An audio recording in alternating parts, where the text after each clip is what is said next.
Good morning and welcome to Synchronicity Tuesday. Oh yeah. Today I am going to be talking about the creative process. And they're basically just the steps that we take when we are consciously manifesting our desired outcome. Now, if you're a light worker or if you're on a spiritual path, chances are you're already aware of most of these steps. But it took me a while to get this figured out.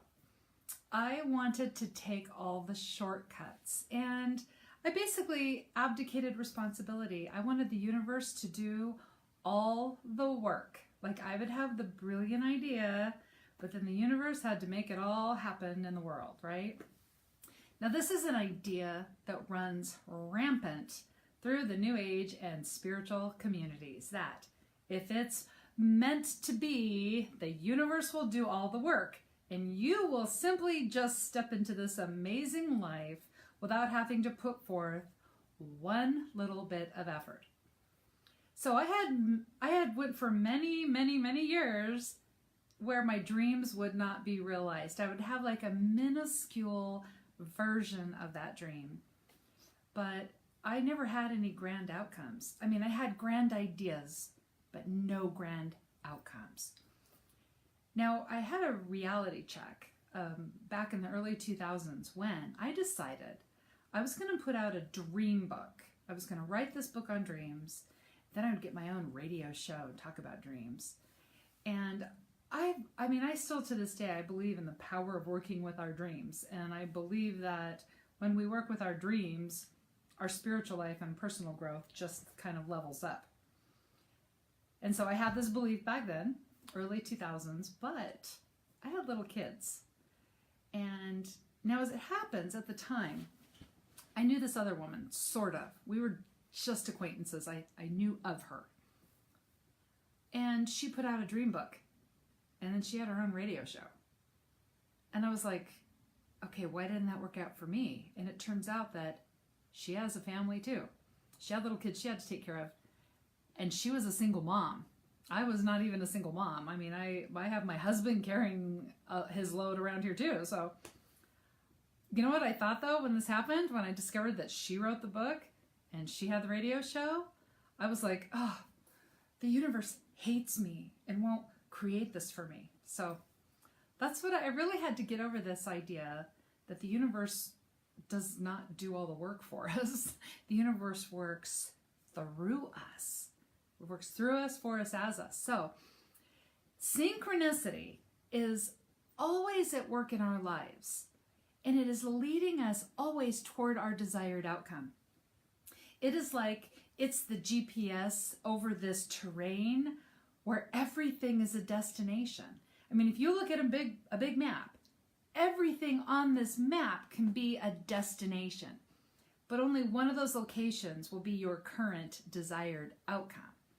Synchronicity is what helps us to get to that desired outcome when every other outcome is a possibility. However, synchronicity requires our participation. The universe is responsive, and we have to be creating physical experiences for the universe to respond to. It's like playing a game of ball or frisbee. You play with a friend or you play with your dog and you throw the frisbee and you get the game started, and then your dog will bring you back the frisbee. Well, not my dog. My dog will run away with the frisbee. But the universe is responsive, and when we set our intention, we have just thrown the ball to the universe. And then the universe will throw the ball back to us, and that will be instruction on how to get to our intention. But we have to do that first thing.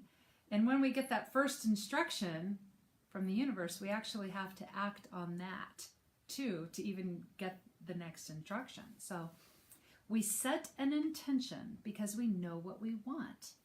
Now the intention is a commitment to do something. It is a commitment to carry out an action that is based on mental activities and forethought. But it is also based on the physical activity we will take based on that planning and forethought. So the first thing that we have to do is we have to decide in this creative process, what is it that we want? What do we want to create in our lives? What's the experience? What do we wish to have? What do we wish to do? It surprises me how often so many of us are not really clear on what we want, but we're clear on what we don't want. And I recently really lived this in a big way. I was thinking, man, I'm ready to go through this creative process. I really want to create something big. I want to expand my energy. Oh, I don't want to do this, and I don't want to do that. And I could not get clarity on what exactly it was that I wanted. But see, the universe can't respond to us unless it can't respond to our desired outcome unless we know what that desired outcome is. Now, what happens is whether we're thinking about what we want or what we don't want, what we're doing is we're putting out an energetic frequency. The universe doesn't care about our words. The universe doesn't respond to our words. The universe responds to our energetic frequency or our vibration. So if you're thinking about how today you felt overwhelmed with obligation and resentment, and you thought, oh man, I feel so obligated, I resent that I have to do this, I don't want this in my life. Well, the universe tunes into the energy of resentment and obligation, and that's how it responds to us. More resentment, more obligation. So it's really important to have clarity on what we do want. Okay, this is a huge thing. Clarity on what we do want. Also, something that happens is that sometimes people don't want to make a decision about what they do want because they think, well, it's a commitment for life and I can never change my mind and I can never go back. But actually, there are few things that are commitments for life. Most of the choices or decisions that we're making are things we could change our mind about later. Sure, it may take time to change your mind. Or to recover from changing your mind. For example, if you decide to go to school to be an engineer and say that you get a master's degree, and then you decide, I hate being an engineer, so I want to be a veterinarian. Well, there's maybe, 6 more years of school. So it's true that changing your mind maybe put off your desired outcome for a while, but what if you had sat holding that college catalog and you thought, well, I don't know if I want to be an engineer. Maybe I want to be a vet. I don't know what I want to do. And instead you just stayed in that, well, I don't know, so I'm not going to make a decision. Well, you'd never be moving forward on that desired outcome. So sometimes we have to change our mind along the way. Sometimes we have a desired outcome and it turns out that it was kind of a guide to get us moving in the right direction.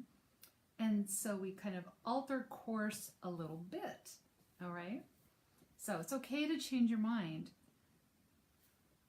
Again, there are few commitments that are going to be a lifetime commitment on our part. I mean, moving, you can always move again. You can always change jobs again. Okay? So the first step is just have a lot of clarity on what exactly you do want. The second step, now this is where things start getting fun. The second step is we are using our imagination to see our desired outcome, to feel our desired outcome. Now this is really important because we are using our imagination, and what it's doing is it's building a mold in the field of pure potential. Now we have to imagine our desired outcome into the field of pure potential because that's where all the substance is, all the creative substance. So anything we want to make manifest into our life, we have to project it into the field of pure potential first, using our imagination. Now, the more we imagine this desired outcome and really feel it as a truth, even though it hasn't happened yet, but we're feeling it, it's gathering energy, right? That our desired outcome that's now in the field of pure potential is gathering energy. Then it moves from potential to probability and eventually will take shape in our physical life. Well, it's kind of like if you're baking a cake and you decide to make a bundt cake using a special pan. You mix your ingredients and you put them in that mold, then you put them in the oven. where it gets a lot of heat, a lot of energy. When you're done, you have a cake. Now, as we are feeling our desired outcome, what is happening is that we are also shifting our consciousness. Consciousness is a big deal, a very big deal. Right now, today, if you look around at your life, everything that you have right now, you have a level of consciousness to maintain that. Everything that you have right now, the level of consciousness that you had yesterday and the day before and the day before is what created this experience. And so we're maintaining a current experience with a current level of consciousness. Our consciousness is the cause of our experience. So you have a desired outcome. That desired outcome is an experience that you don't have yet, but you want to have. This desired outcome has a new level of consciousness that you have to step into in order to have the experience, the physical experience of that new experience. Now, we cannot have the physical experience first and then shift into the new consciousness. Although sometimes we can kind of do a minor version of this. Like I remember years ago, I wanted to have more classes and make more money than I've ever done. And in a 1 week period, I really did that. I taught more and I made more money than I had like in the previous 3 months. But I couldn't maintain that level of consciousness. And I just petered out after a week. So first of all, we create by seeing and feeling that desired outcome. We are creating a new level of consciousness. And in that level of consciousness is where we are receiving information on how to create this desired outcome that we want to have the experience of. Now, speaking it out loud, this is also another form that helps us to really feel that as a truth. Feel your desired outcome. So imagine your desired outcome. You see it, you can imagine it in your mind. You're really feeling it as a truth, like how it will be when it gets here, but you're feeling it like right here and now. Then you speak out loud. I am so happy and grateful that I am having this experience. I am so happy and grateful for my freedom, because now I have so much freedom. I am so happy and grateful. I can come and go as I please, and I can just do whatever is in your desired outcome. We speak it out loud. And this feels really good, so I recommend doing this every day as often as you can. So you're seeing it, your desired outcome, you're feeling it, you're speaking it out loud. It's important to understand that you do not have to understand how you're going to make this happen. Because right now, in the level of consciousness that created your current experience, you don't have access to the information that new level of consciousness affords for that new experience. So you're seeing it, you're feeling it, you're speaking it out loud. While you're doing that, you are moving into that new level of consciousness. And then you open to receive the divine instruction that comes from that level of consciousness. So a truly inspired idea, something that we desire so much in our life, it is something that we are going to need to rely on divinity to create through us, for us, as us. If it's not a new experience, if we know how to do it, it's in our comfort zone, and there won't be that experience of divinity if we do that. So we're looking to have a new experience so that we are aligning with our divine nature. So you're feeling that you have, thinking about that divine outcome or that happy outcome you want, that's the new level of consciousness, and it is what calls forth the instruction that is based on that level of consciousness. That's where we get the how to do something. We spend enough time embodying that level of consciousness to receive the instruction to be able to do that. So if you have a big dream right now and you don't know how to create that, that's okay. Actually, that's a good thing, because it means you've chosen something big. And it can mean that something big chose you. Okay, so that was step 2. See it, feel it, speak it out loud. Step 3, repeat all of this over and over and over again until your desired outcome is in your physical life. You are living it, breathing it, walking around in it. Repeat it over and over again. Now, there's something called the signs of land that Florence Scovel Shinn talks about, and I love this as a metaphor. Signs of land was when the old sea captains, sailors, they'd be traveling all over the planet, and they were looking for new lands to explore. And they would think they were going somewhere, and they'd start seeing twigs and birds, but they wouldn't think, oh my gosh, is this all we're getting is twigs and birds? We're going to turn around and go home now. They saw the twigs and the birds as signs of land. Now, when we are in the process of pouring energy into this new desired outcome, we will start to have minuscule versions of this desired outcome because we're not yet embodying that consciousness all the time. So we'll get like a tiny version that goes away, tiny version, then it goes away. We want to remember that our consciousness is the cause of our new experience. And it's the experience is basically the effects of our consciousness. So consciousness is cause, experience is effects. Whatever we are experiencing right now is a direct reflection of our consciousness. We don't want to give up just because a tiny version of what we desire has come into our life. We keep stepping into that consciousness. We need to give it an anchor. And stepping into the new consciousness by seeing it, feeling it, speaking it out loud over and over is what gives it the anchor to be able to move into the physical world. Okay? So, that same consciousness then that we hold while we are feeling that desired outcome, it's going to help us anchor that desired outcome into our physical life. Now, sometimes, like I remember when many years ago we wanted to move, and we wanted to move badly. And I was doing all this work. I was seeing it, I was feeling it, I was speaking it out loud, and we found a house. But I was feeling desperate to move. And this house was And in fact, there was one wall where if you pushed against the wall, it kind of caved in, like it was rotting. Like there was rot in the wall. But I was like, oh, we just got to move. Let's take this house. Luckily, my husband had joined me and the kids to look at this house. And he was like, you are crazy. We're not moving into this dump. So I was sad and depressed because I really wanted to move. Then we found another house. And it was nearly perfect. But somebody else got it before we did.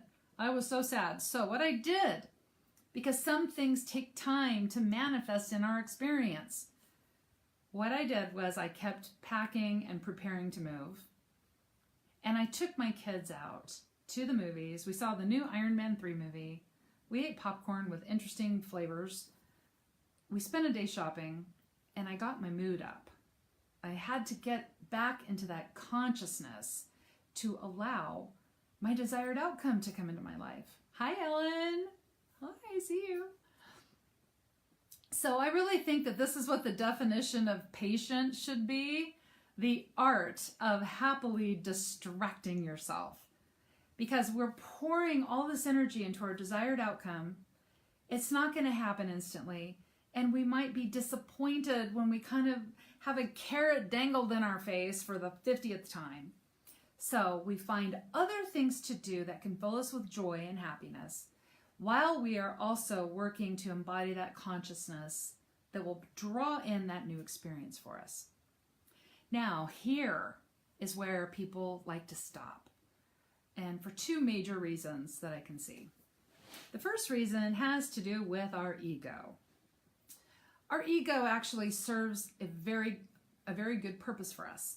The ego just wants to keep us alive. That's all it wants to do, is just keep us alive.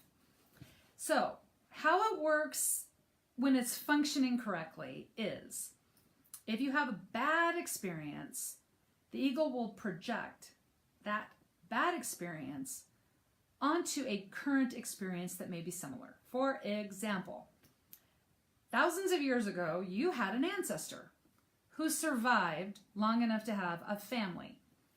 Now, this ancestor, maybe he went out for the first time on his first hunt, and maybe somebody in his hunting party was eaten by a tiger.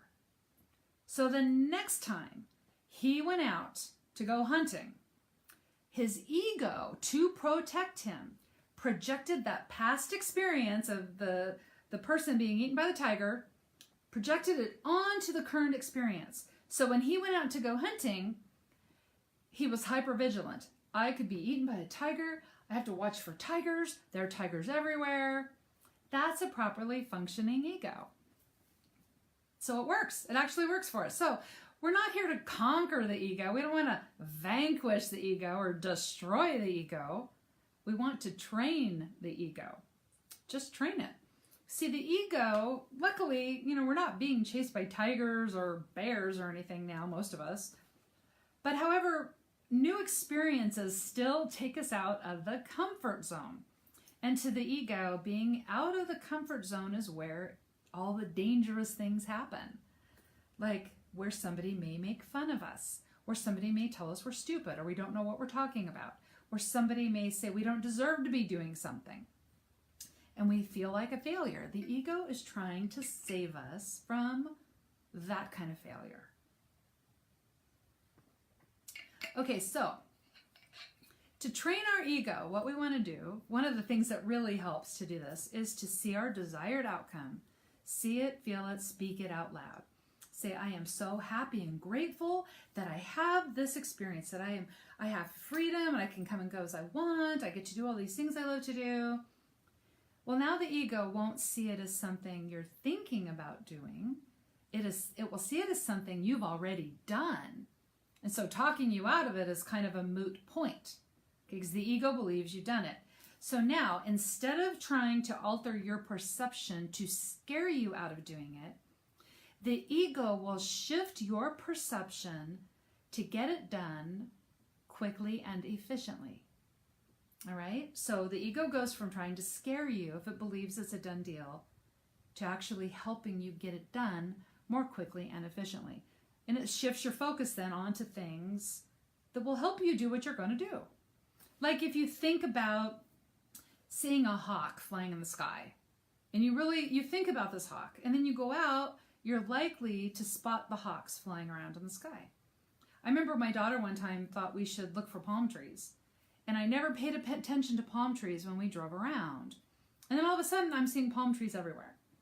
Okay, the ego gives us the focus on whatever that will help us accomplish whatever we need to accomplish. Okay, so there's one of the first things that kind of stop people, is the ego just being untrained and out of control and trying to save your life from all these dangerous adventures, okay? The other thing that stops people from bringing that desired outcome into fruition is energy. When we start transitioning from our desired outcome from the mental realm, right? Remember, our desired outcome first is in our imagination, and it creates a mold in the field of pure potential. Our energy keeps pouring into that mold. It moves from pure potential to probability. Now, once it gets into probability, it's getting an anchor in the physical reality. Now, pulling it into physical reality, it takes a great deal of energy. So much energy, so much work, so much effort. It is just going to feel really hard. For example, I've been a singer-songwriter for a long time. I've always had a fantasy of having my own CD. So when I play a house concert, I can be like, oh, look, here's my CD. You can buy my CD. Well, fantasizing about it takes no effort. You're just enjoying all the good metaphysical feelings of your dream come true in your fantasy. But then I started working on a CD, and the hours spent recording, losing my voice, having to do guitar over and over again, not to mention the hours my husband pours into it. I can remember recently it took me hours to record one song, and I lost my voice. Initially, of course, my ego jumps in. Oh, if you're going to lose your voice, why do you even want to try singing? You don't want to go out there and sing and lose your voice. And everybody be like, why are you singing? You don't even have a voice. Well, I recognized that right away as my ego trying to talk me out of something dangerous, going out and performing. And so, because I'm used to catching it now when it does that, I was like, oh gosh. But see, when we're bringing something from mental into physical, it is a lot of work. It is the most work that we will ever do. And it's like liftoff. We have to get liftoff. When a rocket takes off to go into space, it burns the most fuel just getting off the ground. And then it gets into space and things kind of ease up. And the same is true for us. It takes a lot of work to get something off the ground. Now, where people stop is this idea that, oh my gosh, this is such hard work. The universe is telling me no. The universe is telling me I shouldn't be doing this. And that's what I thought the other day when I was recording. It's like, oh my gosh, I lost my voice. Maybe that's the universe telling me I shouldn't be singing. Right? I don't think so. There's always going to be effort. The universe is not going to tell us no. Right? And this is funny. I don't know why spiritual people think this when so often we get off in our thoughts and start thinking something negative and then have that experience in our life, right? Why would the universe give us that experience? Like if we worry about getting a cold and then we catch a cold. Why would the universe give us that? But then we want to create something in our lives, and then the universe will be like, no, I don't think that's a good idea. No, the universe doesn't say no. The universe is tuning into our feelings and is just projecting or sending back more of that kind of energy in our life. So when we are starting a project, when we are getting something off the ground, it's going to take a lot of work. It's going to take a lot of work. It's going to take a lot of effort. But we just want to keep focusing on our desired outcome. What is our desired outcome? And are we willing to do what it takes? Not do you want to do what it takes? Are you willing to do it? Me working on this CD of mine, do I want to stand in front of a recording microphone for hours on end and have to keep playing the same guitar part over and over again? No, I don't want to do that. But I'm willing to do it because it will get my CD off the ground. So are you willing to do what it takes, right? Remember, you're not going to have to work your ass off forever just to get liftoff. That's all. All right, so that's step 3. Repeating it, really sticking to it and doing it. So step 1, have clarity on your desired outcome. Step 2 is see it, feel it, speak it out loud. Really pour that energy into what it is you want to create. Hi, Maria. Step 3 then is repeat the process until you have that desired outcome. Now, step 4, enjoy your manifestation. When it has made its way into your physical reality, because you have stepped into that new consciousness that can support its existence. And now that's the level of consciousness where you're living. So this is your new experience. Enjoy that. Enjoy it so much, and then pick a new dream to work on. Pick something new. Remember, source energy is consciousness, and its desire is to express itself through new experiences. Its desire is to express itself through its creations. We are that emanation. That means source is experiencing new experiences through us, for us, as us. We create the new experience by feeling our desired outcome. And because we're feeling it, we're in alignment with source. When we're feeling that joy and that bliss, we're in alignment with that new level of consciousness. We receive the instruction from that new level of consciousness, and that shifting consciousness then allows us to embody another new experience. So every time we experience something new, we step out of our comfort zone. That means source is experiencing something new. That means our soul is having new experiences. Staying in our comfort zone is going to limit us, and nothing new happens in the comfort zone. In the comfort zone, we know everything already. We've experienced everything already. There's nothing scary that might surprise us. So this is why we want to choose a new experience. So enjoy your recent manifestation, enjoy it to its fullest, and then pick something else to do. Pick another new thing.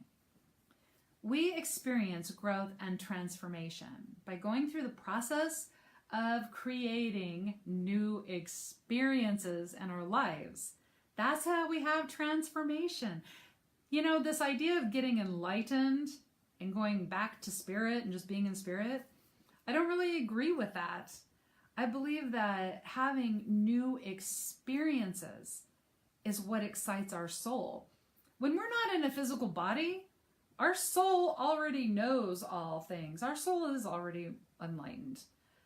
It's this experience that's the adventure, tapping into our divinity while we're in a body. So create those new experiences, because you know what? That's what you were designed to do as a soul in a body, as source energy in a body.